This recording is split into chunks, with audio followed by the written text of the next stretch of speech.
Eu não deveria ter tocado nela. Essa frase ecoou na minha mente enquanto eu corria, não fugia, pela estrada de terra batida, com os pulmões queimando e o coração batendo tão forte que parecia querer sair pela boca.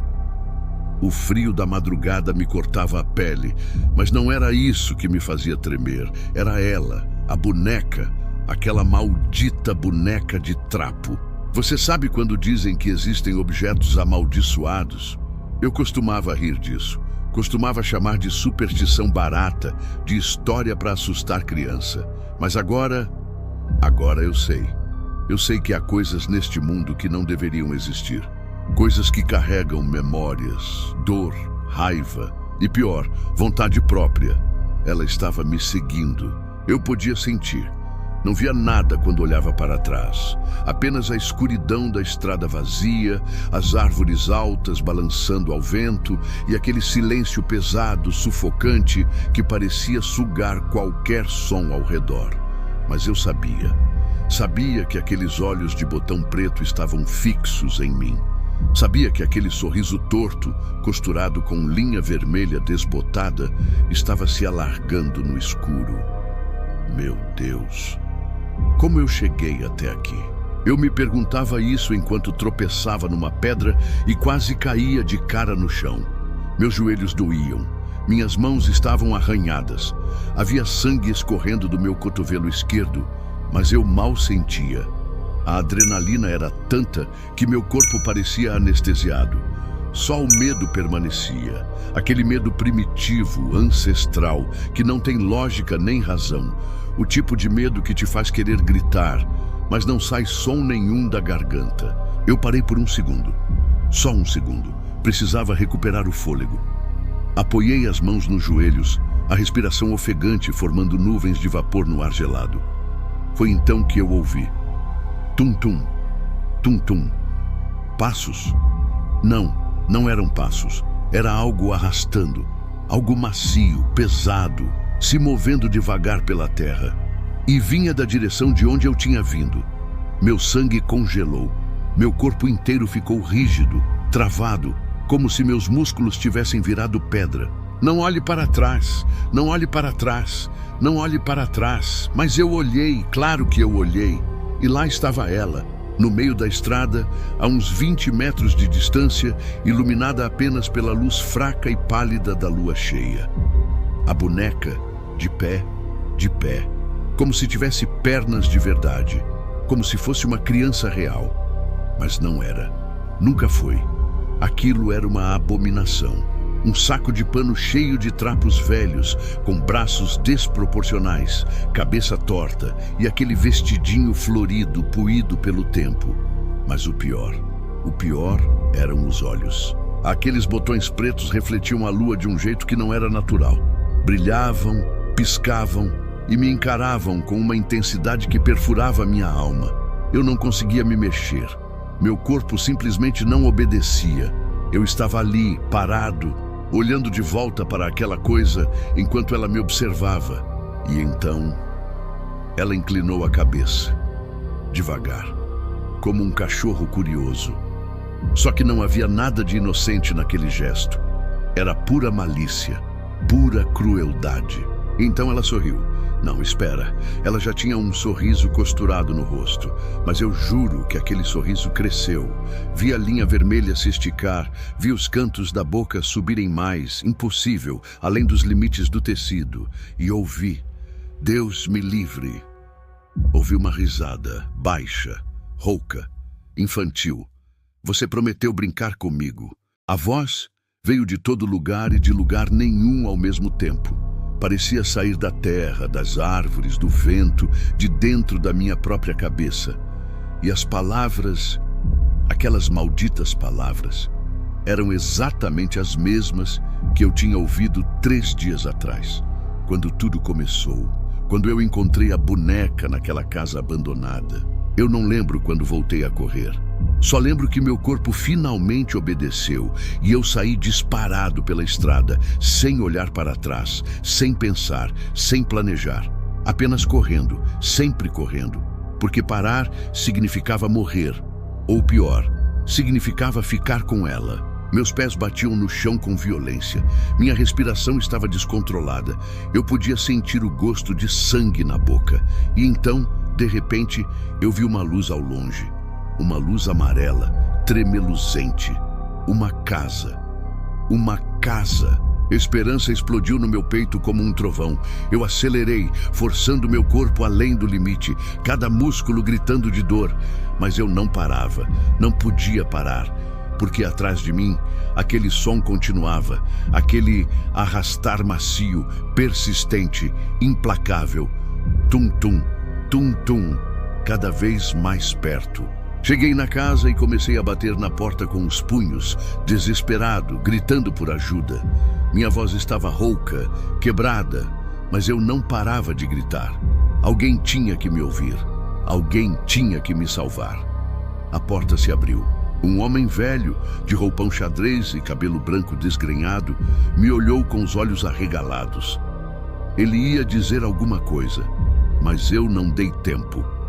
Empurrei a porta, entrei e bati ela com força atrás de mim, trancando todas as fechaduras com as mãos trêmulas. O que diabos?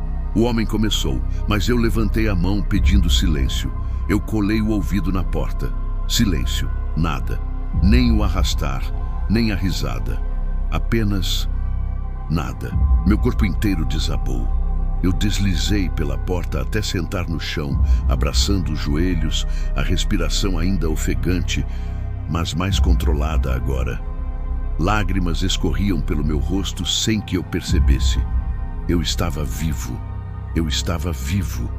O velho me observava com uma mistura de confusão e preocupação. Moço, você tá bem? O que aconteceu? Você tá ferido? Eu não respondi. Não conseguia. Apenas balancei a cabeça e fechei os olhos, tentando organizar os pensamentos. Tentando entender como minha vida tinha virado esse pesadelo. Foi então que eu senti. Algo macio tocou minha mão. Abri os olhos lentamente, com o coração voltando a disparar. Olhei para baixo e lá estava ela, a boneca, sentada no meu colo, com a cabeça torta, os olhos de botão me encarando e aquele sorriso, aquele maldito sorriso. Você prometeu brincar comigo, ela sussurrou. Eu gritei até minha voz sumir, até o mundo ao redor desaparecer, até tudo virar escuridão. E quando acordei, bom, você vai entender tudo, porque eu preciso contar. Preciso que alguém saiba, antes que seja tarde demais, antes que você também a encontre, porque essa história, essa maldita história, começou de um jeito tão simples, tão inocente, quase bobo, se eu for sincero. Tudo começou quando eu decidi fazer algo que todos dizem que nunca devemos fazer: entrar numa casa abandonada, mexer nas coisas de mortos, levar para casa algo que não nos pertence. Eu peguei a boneca de trapo e ela me pegou de volta. Agora deixa eu te contar como tudo realmente aconteceu, desde o início, desde o momento em que eu cometi o maior erro da minha vida. Porque talvez, só talvez, se você souber da história completa, conseguirá se proteger. Conseguirá evitar o mesmo destino que o meu. Ou talvez já seja tarde demais para você também. Talvez ela já esteja te observando agora, neste exato momento, atrás de você.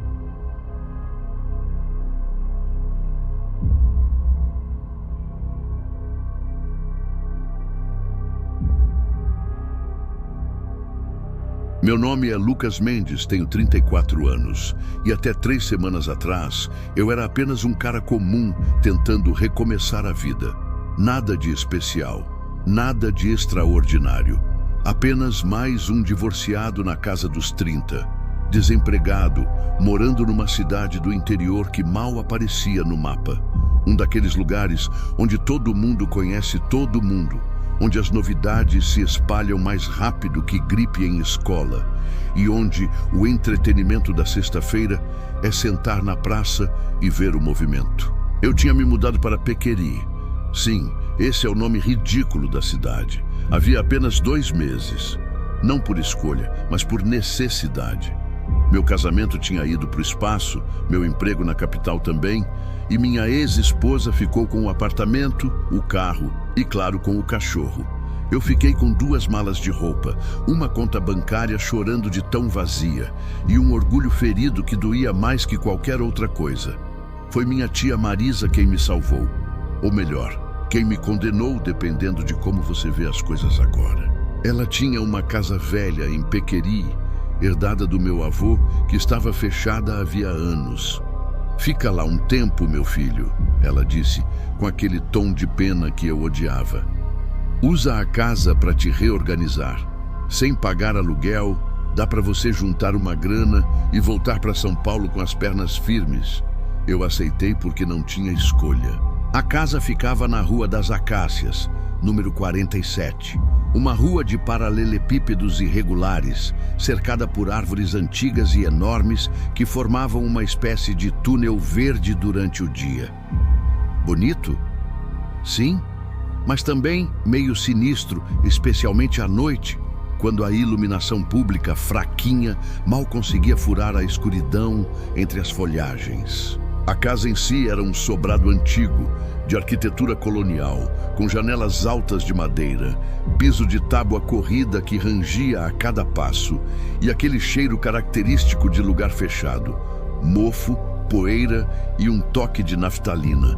As paredes eram grossas, pintadas de um amarelo desbotado que um dia deve ter sido vibrante, mas que agora parecia doente.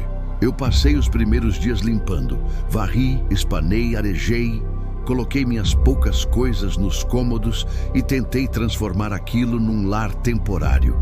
A sala tinha uma poltrona velha de couro rachado que era surpreendentemente confortável. A cozinha possuía um fogão a lenha que eu nem sabia usar, mas que dava um ar charmoso para o ambiente. E o quarto?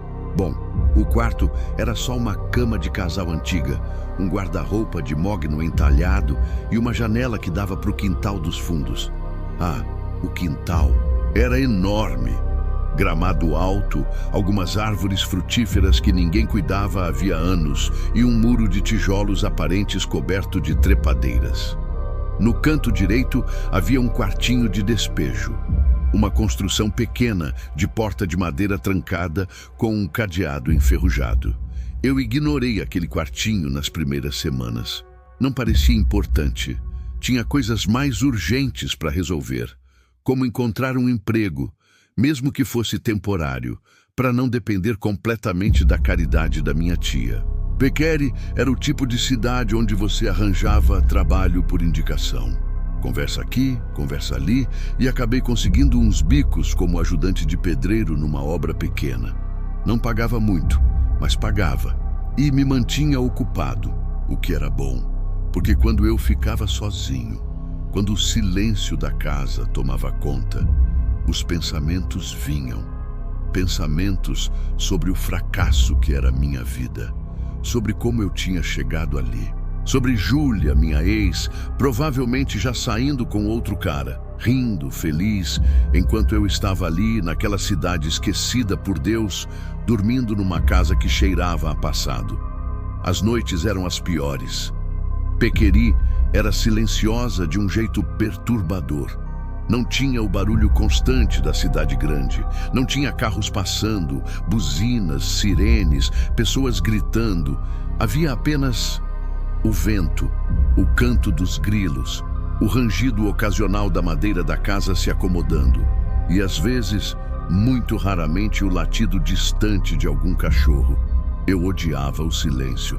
Comecei a dormir com a TV ligada, só para ter algum som de fundo. Assistia qualquer porcaria, reprises de novela antiga, documentários sobre animais, programas de auditório. Não importava, só precisava preencher o vazio. Foi numa dessas noites, deitado na cama, assistindo a um documentário sobre tubarões que eu nem estava prestando atenção, que eu ouvi pela primeira vez. Tum-tum, tum-tum, um som abafado, ritmado, vindo de algum lugar da casa. Pausei, desliguei a TV com o controle remoto. Silêncio total, esperei, nada. Talvez eu tivesse imaginado. Liguei a TV de novo. Voltei a me deitar. E então ouvi novamente. Tum-tum, tum-tum. Mais claro agora. Definitivamente real. Vinha de baixo. Do andar de baixo. Meu coração acelerou um pouco. Não era medo ainda. Era mais curiosidade. E talvez um pouco de irritação. Será que tinha algum bicho? Rato? Gambá? Desci as escadas de madeira, cada degrau gemendo sob meu peso. A luz da sala estava apagada, mas a luz da cozinha eu tinha deixado acesa. Um hábito que desenvolvi para não me sentir completamente isolado na escuridão. Parei na sala e fiquei parado, escutando. Nada. Caminhei até a cozinha. Olhei ao redor. Nada fora do lugar. A geladeira velha zumbia baixinho. A torneira pingava, como sempre. Eu precisava trocar a vedação, mas continuava adiando. Talvez tivesse sido o vento batendo alguma janela mal fechada. Voltei para o quarto, meio sem graça. Deitei de novo, liguei a TV e passei o resto da noite assistindo tubarões devorarem focas, tentando não pensar naquele som. Os dias seguintes foram normais. Eu trabalhava das 7 da manhã às 5 da tarde. Voltava para casa sujo de cimento e poeira, tomava banho, comia algo rápido, geralmente miojo ou arroz com ovo, e ficava na sala, navegando no celular ou assistindo TV até o sono vir. Foi no final da primeira semana que conheci Dona Neuza. Ela era minha vizinha da frente. Uma senhora de uns 70 e poucos anos, baixinha, gordinha, sempre de vestido floral e chinelo de dedo. Cabelo grisalho preso num coque e um sorriso amigável que iluminava o rosto enrugado. Eu estava varrendo a calçada quando ela atravessou a rua e veio falar comigo. "Bom dia, moço. Você é o sobrinho da Marisa, né?" "Sou sim. Lucas." Estendi a mão. Ela apertou com uma força surpreendente para alguém da idade dela. "Dona Neuza, moro aqui há 40 anos, meu filho. Conheço todo mundo. É bom ver a casa da Marisa habitada de novo. Tava ficando triste, fechada assim." "Pois é. Tô tentando dar uma vida nova pro lugar." Ela assentiu, mas percebi uma sombra passar pelo rosto dela. Uma expressão que durou apenas um segundo, mas que não passou despercebida. "Ah, tá se acostumando bem?" Ela perguntou num tom que parecia carregar algo mais. "Tô sim, é tranquilo aqui." Silencioso. "Sim, silencioso." Ela hesitou. "Olha, meu filho, se precisar de qualquer coisa, é só bater na minha porta, tá? Qualquer coisa mesmo. Obrigado, Dona Neuza." Ela sorriu, mas o sorriso não alcançou os olhos. Deu um tchauzinho e voltou para a casa dela, olhando para trás 1, 2 vezes antes de entrar. Achei estranho, mas não dei muita bola. Gente velha é assim mesmo, meio dramática, ou pelo menos era isso que eu pensava na época. À noite o som voltou. Tum-tum, tum-tum. Só que dessa vez era mais alto, mais insistente, e vinha definitivamente de baixo, do andar de baixo. Desci novamente, dessa vez com uma lanterna na mão e o celular no bolso, pronto para ligar para a polícia se fosse necessário. Meu coração batia rápido. A casa estava imersa naquela escuridão pesada que só casas antigas têm.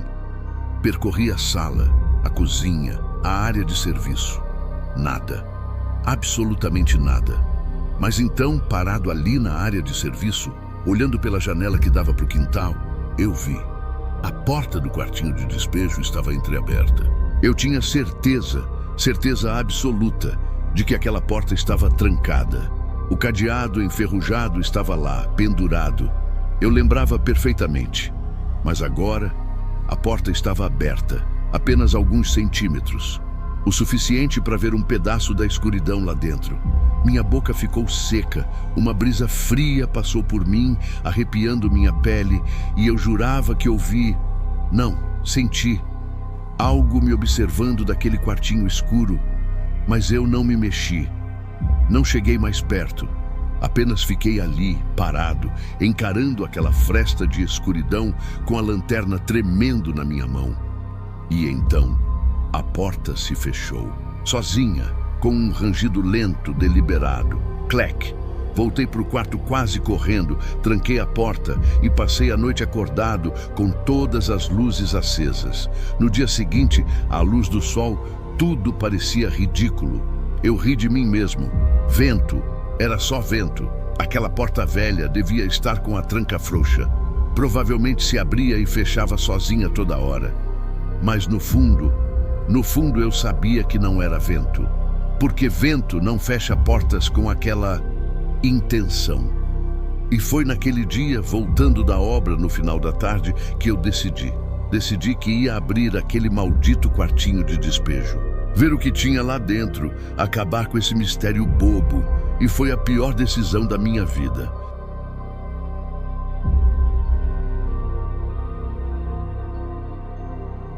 Eu comprei um alicate de corte no sábado de manhã. Passei na ferragem do seu Valdir, na rua principal, e pedi a ferramenta mais forte que ele tinha. Ele me olhou com aquela curiosidade típica de cidade pequena. Todo mundo quer saber o que todo mundo está fazendo, mas eu só disse que precisava arrumar umas coisas na casa. Ele assentiu, me cobrou R$ 15 e eu saí de lá com o alicate pesado na mão e uma determinação meio boba no peito. Hoje eu ia resolver aquilo. Voltei para casa por volta das 10 da manhã. O sol estava forte, o céu completamente azul e havia crianças brincando na rua. Tudo muito normal. Muito seguro, muito comum. Exatamente o tipo de cenário que te faz sentir corajoso. Engraçado como a luz do dia tem esse poder, não é? De fazer os medos noturnos parecerem bobagem. Eu estava até rindo de mim mesmo enquanto caminhava pelo quintal em direção ao tal quartinho de despejo. Vai ver, tem só um monte de tralha velha lá dentro, eu pensava. Ferramentas enferrujadas, caixas de papelão cheias de traça, talvez um ninho de rato. A porta estava fechada. O cadeado pendurado na argola de metal, exatamente como eu me lembrava de ter visto no primeiro dia. Nada de portas se abrindo sozinhas sob a luz do sol. Tudo absolutamente sólido e real. Posicionei o alicate nas hastes do cadeado e comecei a fazer força. O metal estava velho, frágil. Não demorou muito. 3, 4 tentativas e... clec! O cadeado se partiu. Joguei a peça enferrujada no chão e coloquei a mão na maçaneta. Madeira áspera, quente do sol. Normal. Respirei fundo.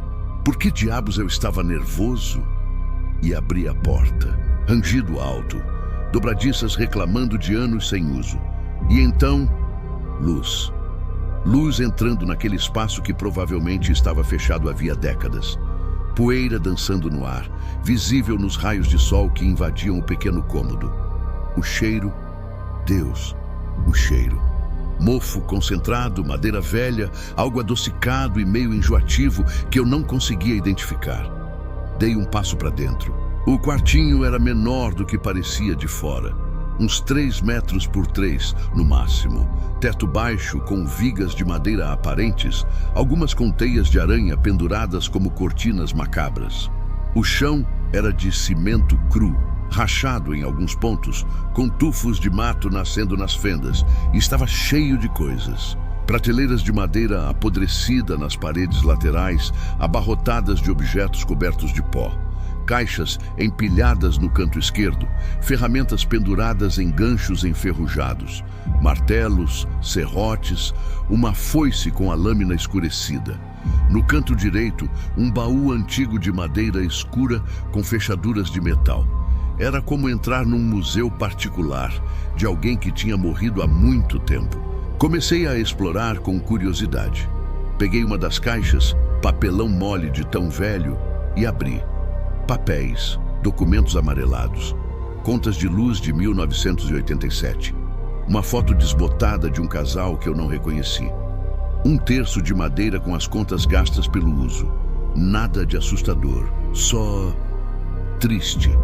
Vestígios de vidas que já não existiam mais. Abri outra caixa. Louças velhas, algumas quebradas. Um cinzeiro de vidro. Uma garrafa de cachaça ainda fechada.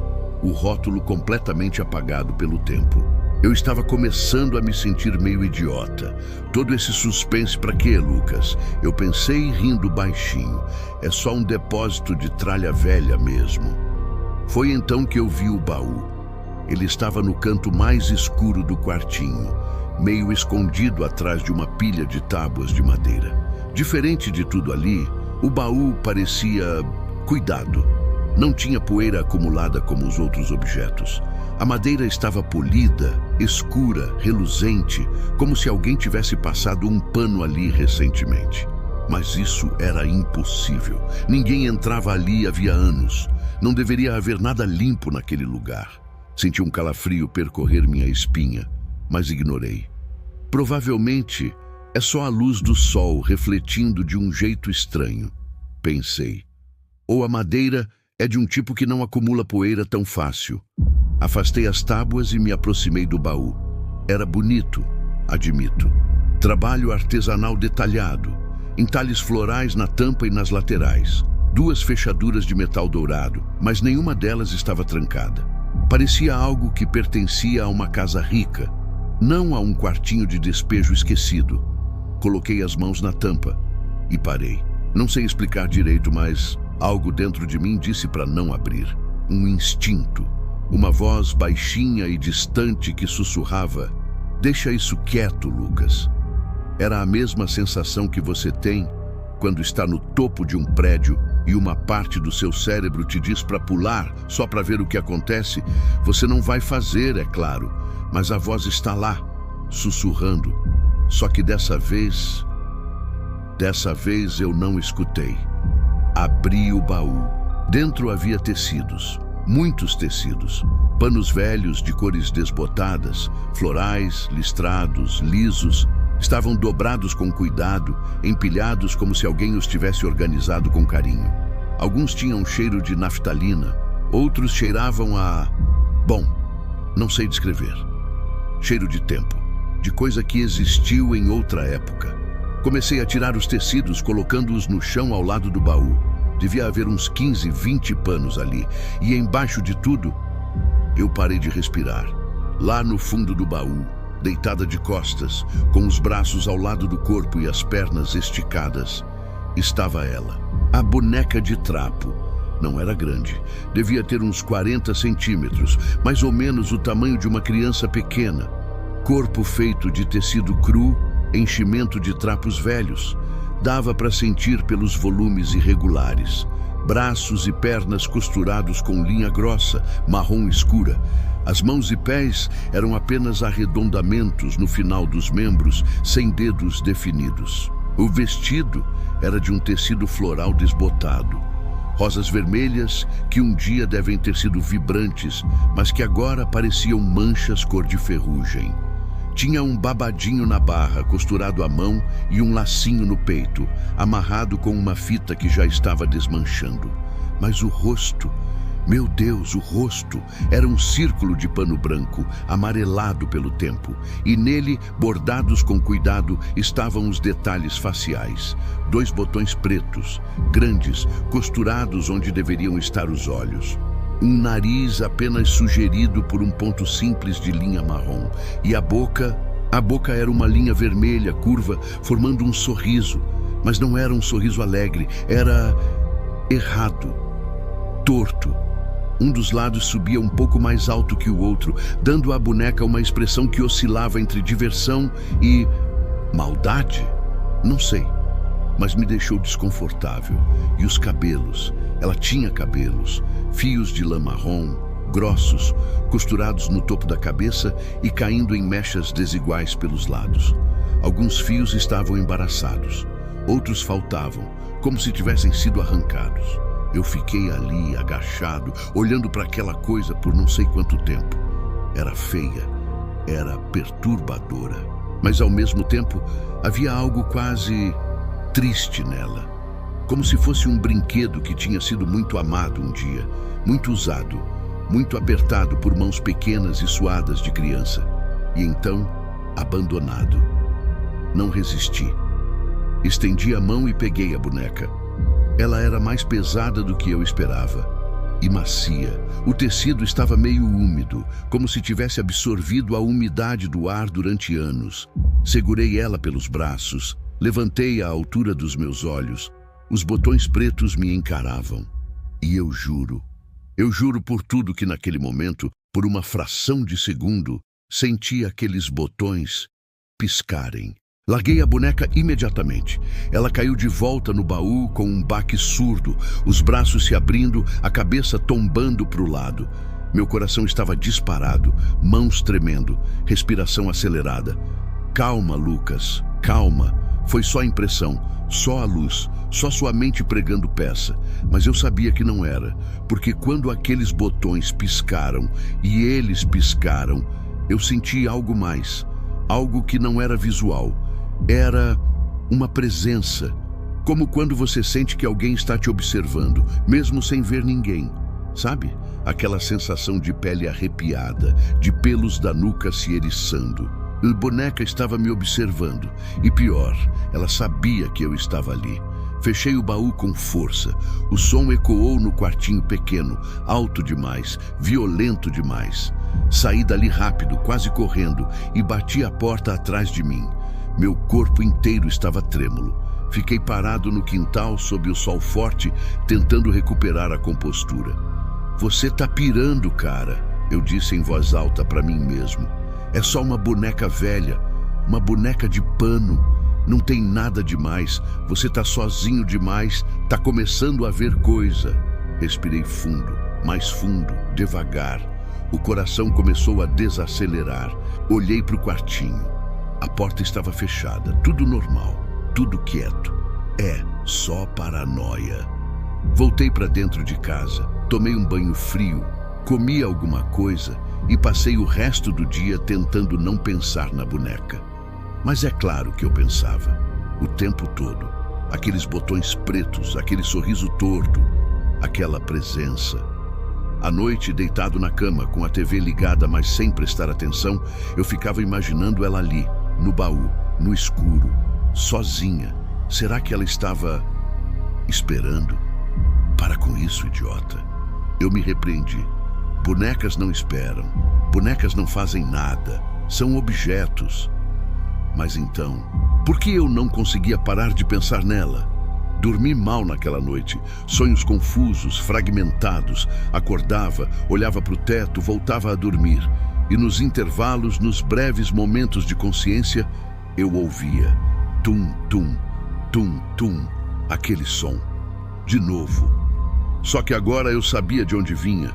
Do quartinho, ela estava batendo, batendo na tampa do baú, querendo sair.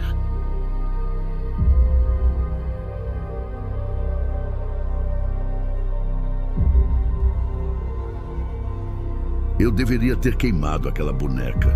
Deveria ter pegado ela, jogado numa fogueira e assistido aquele tecido maldito virar cinzas. Mas eu não fiz. Sabe por quê? Porque eu sou um idiota curioso. E todo mundo sabe que curiosidade matou o gato. Só que ninguém te conta que antes de matar, ela te tortura um pouquinho. Passei o domingo inteiro tentando ser racional, tentando me convencer de que tudo aquilo era só fruto da minha imaginação hiperativa. Você está estressado, Lucas, eu me dizia enquanto varria a casa pela terceira vez só para ter algo para fazer. Divórcio, mudança, cidade nova, solidão. É óbvio que sua cabeça está pregando peças. Fazia sentido, todo sentido do mundo. Até que chegou a noite de domingo. Eu tinha passado o dia todo evitando olhar para a janela que dava para o quintal, evitando pensar no quartinho, evitando pensar nela.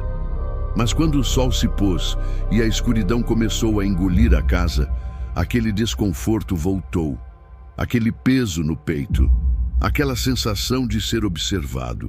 Tranquei todas as portas, todas as janelas, verifiquei 2 vezes, 3 vezes.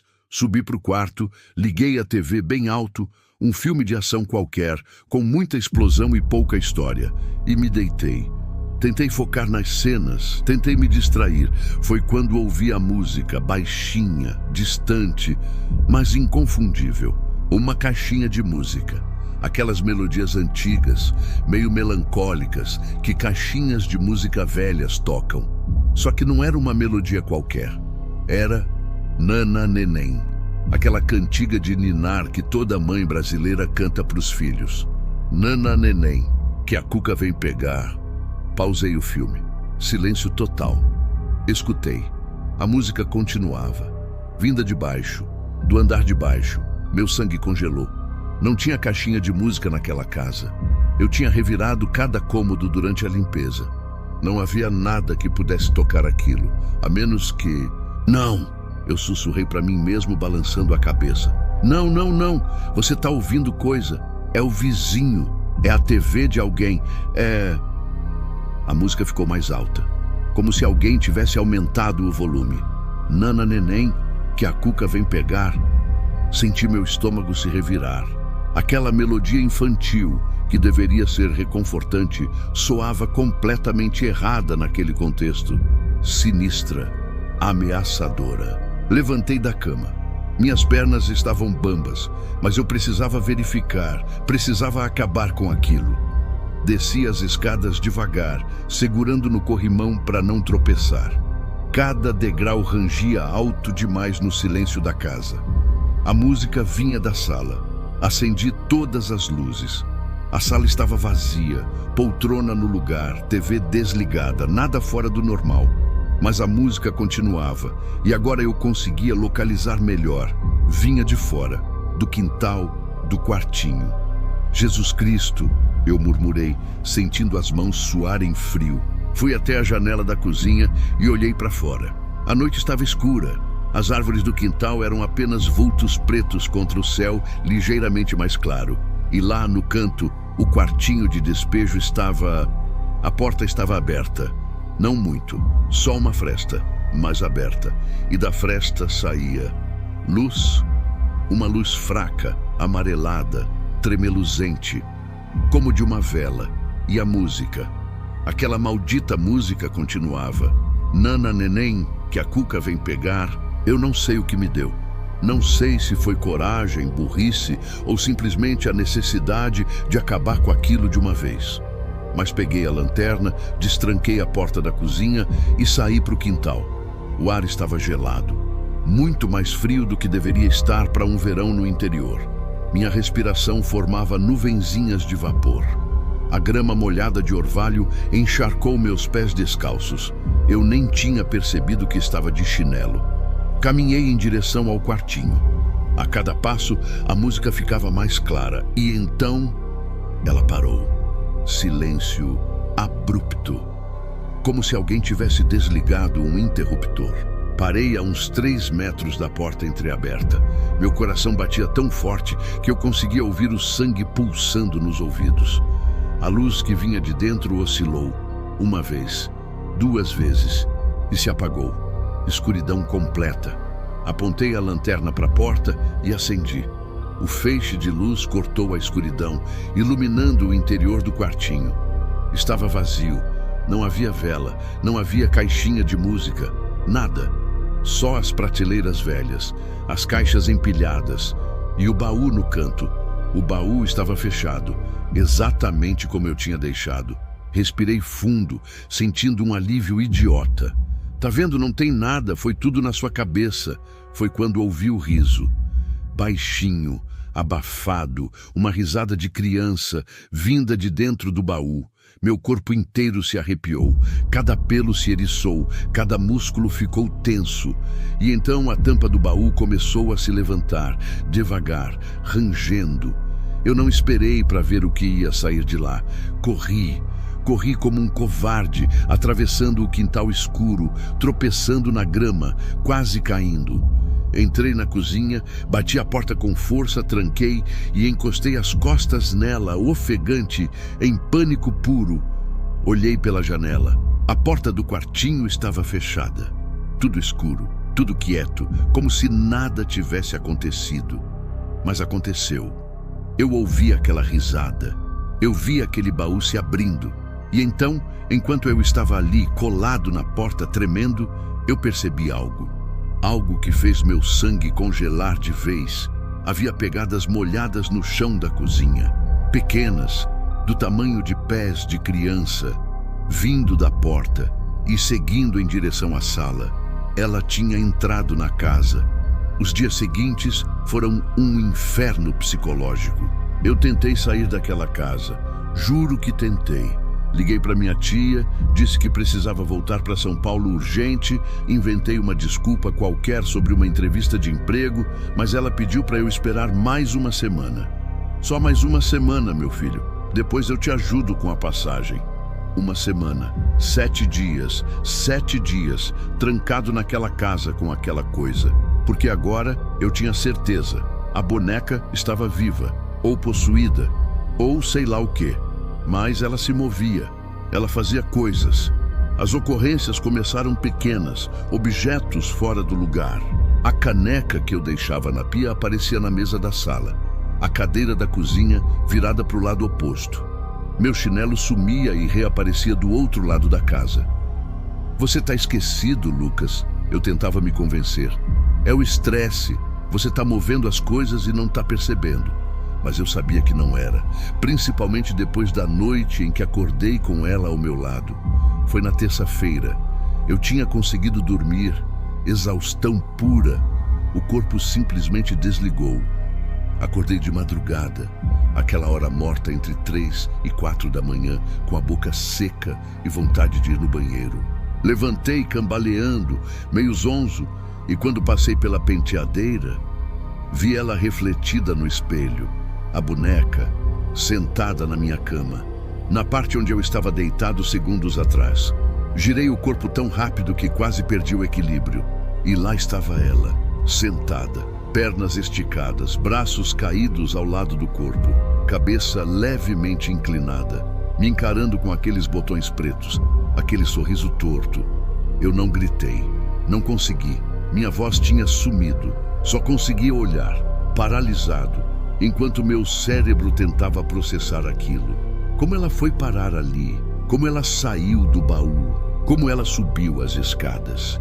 E então, enquanto eu olhava, petrificado de medo, a cabeça dela se mexeu, devagar, inclinando mais, como se estivesse me estudando. Foi quando eu consegui reagir. Avancei, peguei ela pelo braço. O tecido estava gelado, úmido, repugnante, e joguei longe. Ela bateu na parede do outro lado do quarto e caiu no chão com um baque abafado. Fiquei ali ofegante olhando para ela. Não se mexeu. Apenas ficou caída, os membros de trapo tortos, a cabeça virada para o lado. Só uma boneca, só um objeto inanimado. Mas os botões continuavam me encarando. Peguei ela do chão.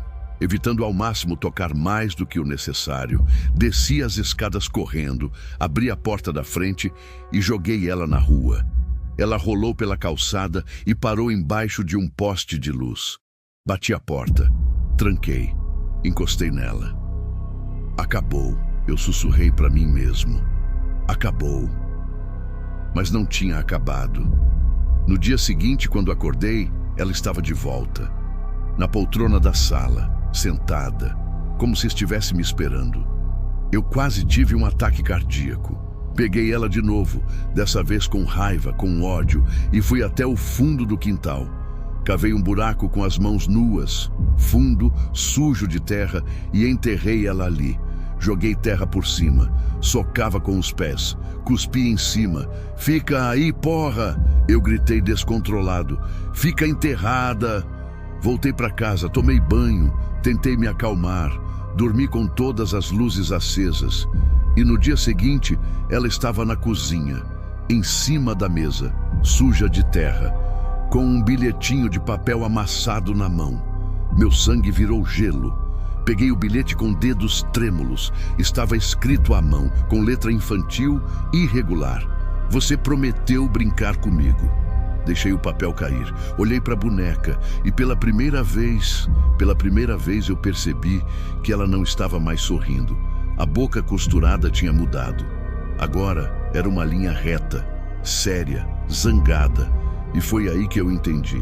Eu não ia conseguir me livrar dela, porque ela não era só uma boneca. Ela era uma prisão. E alguém, alguma coisa, estava preso dentro dela e queria sair.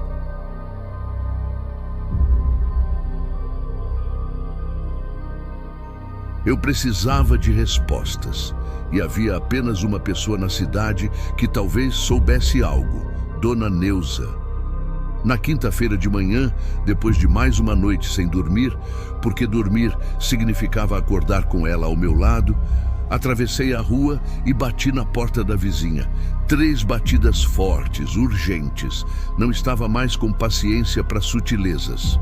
Dona Neuza abriu a porta ainda de camisola, os olhos inchados de sono, mas o rosto imediatamente se fechou quando me viu, como se já soubesse, como se estivesse esperando por aquilo. Moço, tá tudo bem? Ela perguntou, mas o tom não era de surpresa, era de resignação. Não, Dona Neuza. Minha voz saiu mais dura do que eu pretendia. Nada tá bem. E a senhora sabe disso, não sabe? Ela desviou o olhar, mordeu o lábio inferior. Depois deu um suspiro longo, cansado. Entra, meu filho. Entra antes que alguém veja. Entrei na casa dela. Cheirava a café fresco e pão de queijo. Tudo muito acolhedor, muito normal. Mas havia uma tensão no ar que eu conseguia sentir fisicamente. Ela me levou até a cozinha, me ofereceu café, que eu aceitei só para ter algo para fazer com as mãos trêmulas, e sentou na minha frente. Ficamos em silêncio por alguns segundos. Foi ela quem quebrou. Você achou a boneca, né? Senti meu estômago revirar. Como a senhora sabe? Ela suspirou de novo, mais fundo dessa vez. Pegou a xícara de café dela, mas não bebeu. Apenas segurou, como se precisasse do calor. Porque todo mundo que mora naquela casa acaba encontrando. Seu avô encontrou, sua tia também. E agora você. O que... Minha voz falhou. Limpei a garganta. O que é aquela coisa, Dona Neuza? Ela ficou quieta por um tempo longo, olhando para a própria xícara.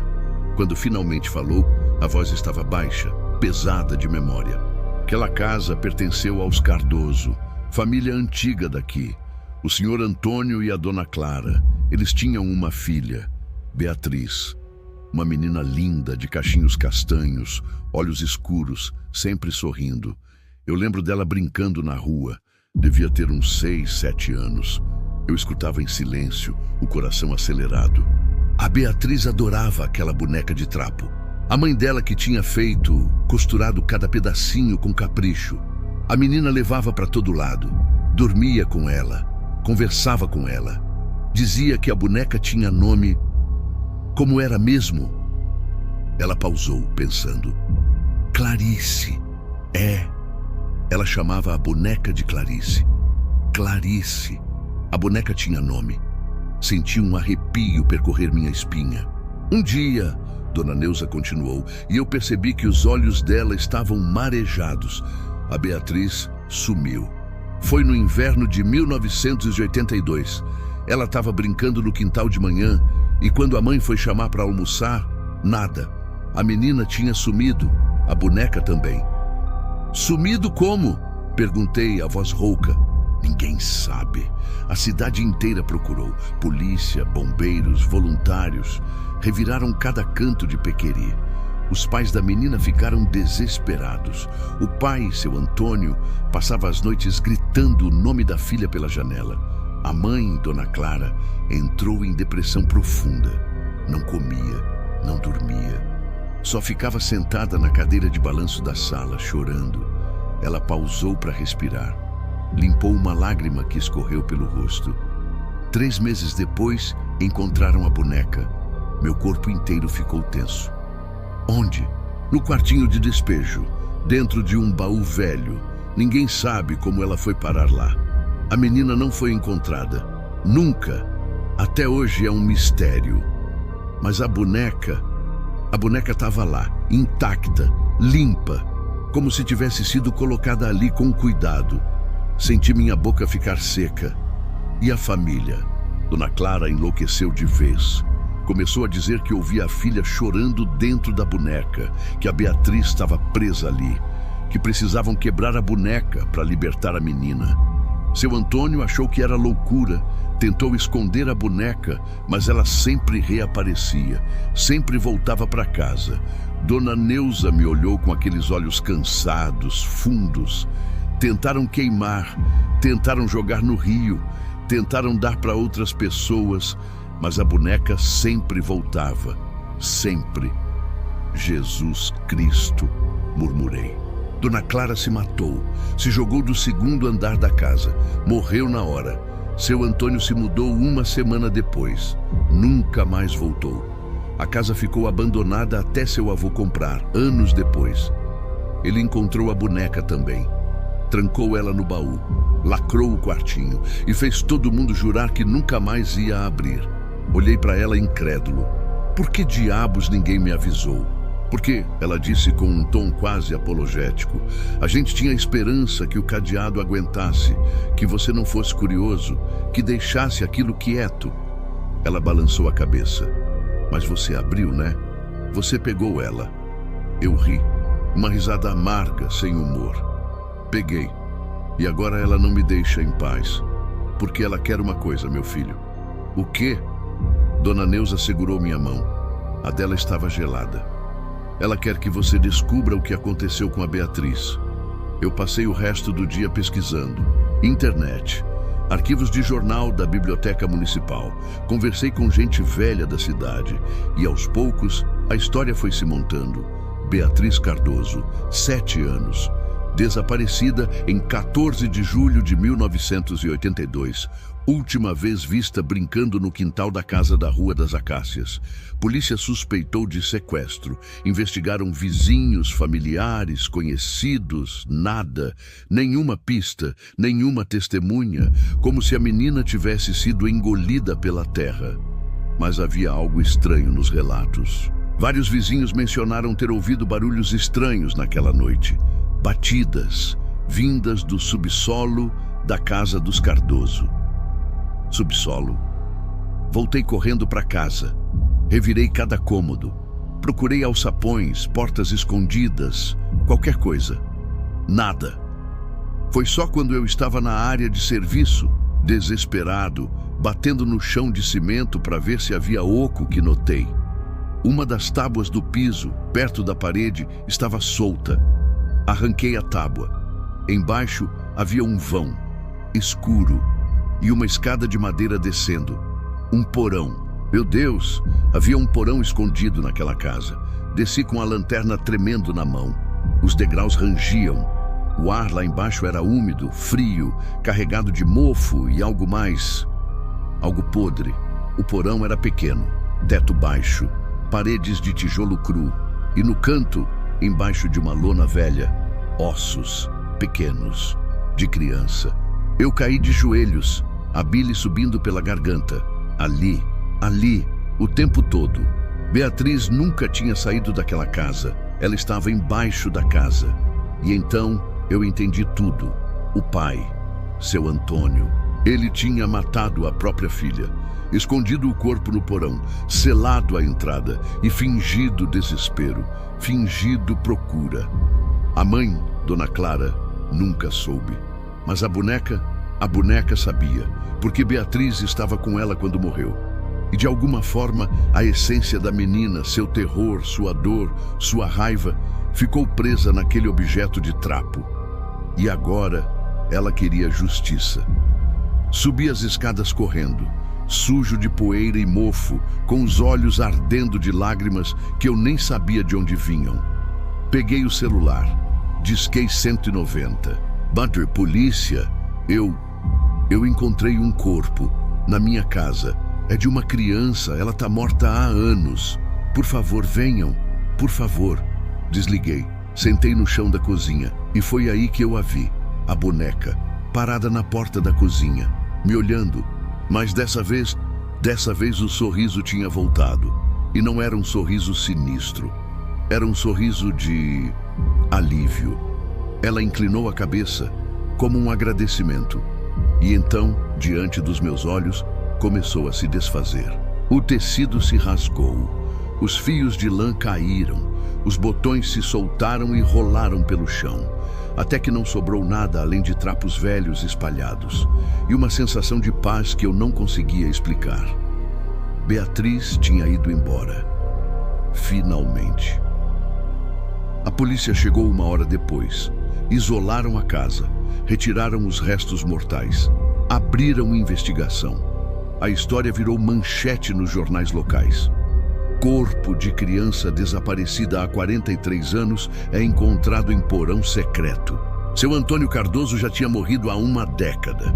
Mas a verdade veio à tona. A família da menina finalmente pôde enterrá-la direito, com nome, com dignidade.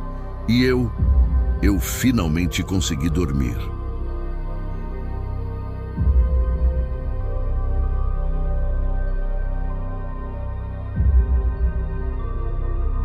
Três semanas depois, eu voltei para São Paulo.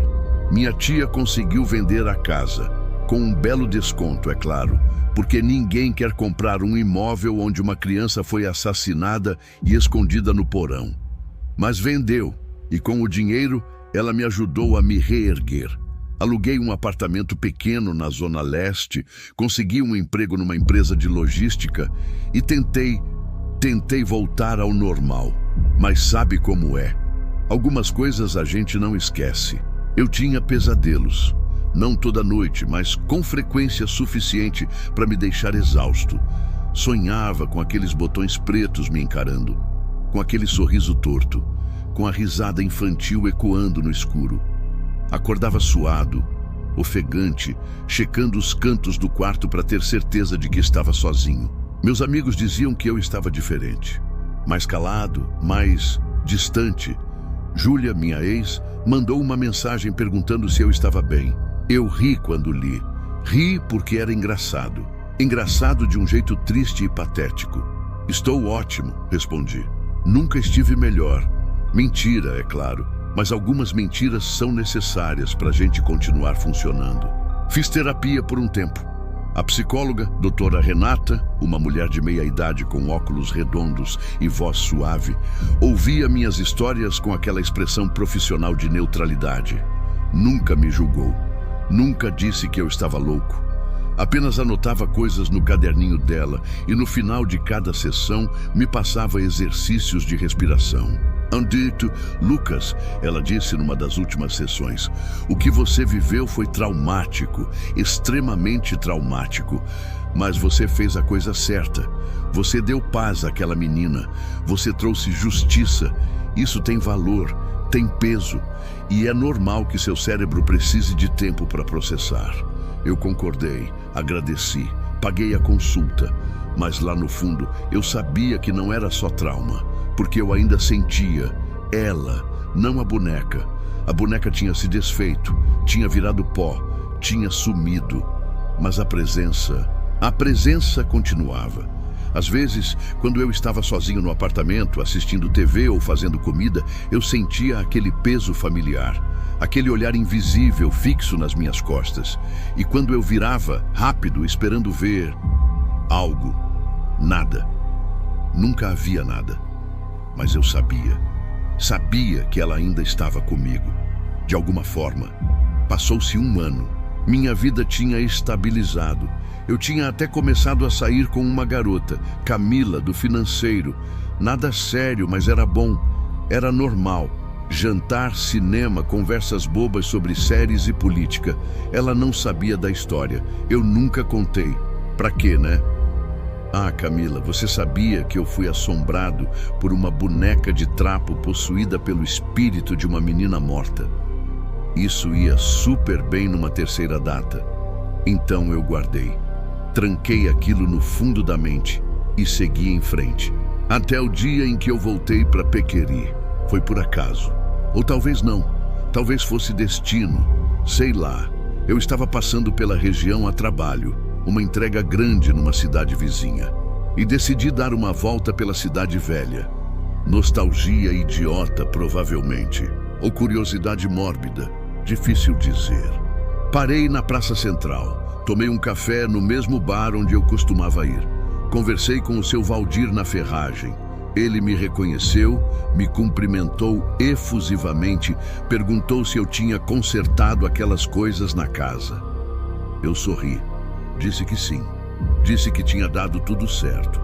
E então, quase sem querer, caminhei até a Rua das Acácias. A casa estava diferente. Pintada de branco. janelas novas, gramado aparado. Havia um balanço no quintal, daqueles de plástico colorido para criança, e brinquedos espalhados pela grama. Uma família tinha se mudado para lá. Senti um aperto no peito. Não sei se era alívio ou preocupação. Foi então que a porta da frente se abriu e uma menininha saiu correndo. Devia ter uns 6 anos. Cabelo castanho em Maria Chiquinha. Vestido amarelo com florzinhas. Rindo enquanto corria atrás de uma bola que tinha rolado para a calçada. Eu congelei, porque nos braços dela estava uma boneca. Não podia ser. Meu coração disparou. Minha visão ficou turva. Senti o mundo girar. A menina pegou a bola, se virou e me viu. Sorriu. Um sorriso inocente, puro. "Oi, moço", ela disse acenando. Eu não conseguia falar, apenas olhava para a boneca. Era diferente, bonita, nova, cabelos de lã brilhantes, vestido limpo, olhos de botão azuis e um sorriso costurado perfeitinho. Nada como Clarice, nada. Respirei fundo. "Você tá pirando, Lucas", pensei. "É só uma boneca normal que qualquer criança tem." "É bonita, né?" a menininha disse, levantando a boneca. "Minha avó que fez para mim. O nome dela é Sofia." Eu sorri. Um sorriso fraco, mas sincero. "É linda mesmo. Toma cuidado, tá?" Ela assentiu, feliz, e voltou correndo para dentro da casa. Fiquei ali por mais alguns segundos, olhando para casa, tentando processar. E então, ouvi, baixinho, quase inaudível, uma risada de criança, vinda da janela do 2º andar. Olhei para cima, não havia ninguém, apenas a cortina se movendo levemente, como se alguém tivesse acabado de se afastar. Voltei para São Paulo naquele mesmo dia. Não contei para ninguém sobre o que vi, sobre o que ouvi, porque no fundo eu sabia a verdade. Beatriz tinha encontrado paz. Isso era verdade. Ela tinha se libertado, tinha ido para onde quer que as almas vão quando são justiçadas. Mas a boneca era outra coisa. Não era Beatriz, nunca foi. A boneca era um receptáculo, um ímã para coisas perdidas, solitárias, zangadas. E aquela casa, aquela maldita casa, era um portal. Um ponto de convergência para energias que não deviam existir. E agora havia outra criança lá, brincando, sorrindo, inocente, com uma boneca nova, feita à mão, feita com carinho, feita para durar. Às vezes, tarde da noite, quando estou sozinho no meu apartamento, eu me pergunto: será que daqui a alguns anos alguém vai entrar naquela casa e encontrar algo estranho, algo escondido, algo que não deveria estar lá? Será que aquela menininha de Maria Chiquinha e vestido amarelo vai sumir uma noite? E será que a boneca vai aparecer de novo, dentro de um baú, no escuro, esperando? Eu não sei. Eu realmente não sei. Mas tem uma coisa que eu aprendi com tudo isso. Alguns lugares guardam memórias. Alguns objetos carregam dor. E alguns ciclos nunca terminam de verdade. Eles só pausam, esperando. Até que alguém curioso o suficiente, alguém ingênuo o suficiente, abra a porta de novo e deixe a escuridão sair. Ontem eu recebi uma mensagem no Facebook de um número desconhecido, perfil sem foto. A mensagem dizia apenas: "Você prometeu brincar comigo, mas você foi embora. Por que você foi embora?" Eu bloqueei o número imediatamente. Apaguei a conversa, desliguei o celular. Mas quando fui dormir, quando fechei os olhos, ouvi tum-tum, tum-tum, batidas na porta. E uma risada, baixinha, infantil, familiar. Eu não abri a porta. Não vou abrir, mas sei que ela está lá, esperando. Porque no final das contas, talvez eu não tenha ajudado a libertar Beatriz. Talvez eu tenha apenas acordado algo pior. E agora é a minha vez de ser assombrado, para sempre. Se você chegou até aqui, significa que é forte o suficiente para encarar o escuro. Mas cuidado, dizem que quem escuta essa história até o final acaba sonhando com ela, chamando pelo seu nome. Se isso acontecer, não responda. Inscreva-se agora no canal, porque a próxima história pode estar esperando por você. no silêncio da sua própria casa,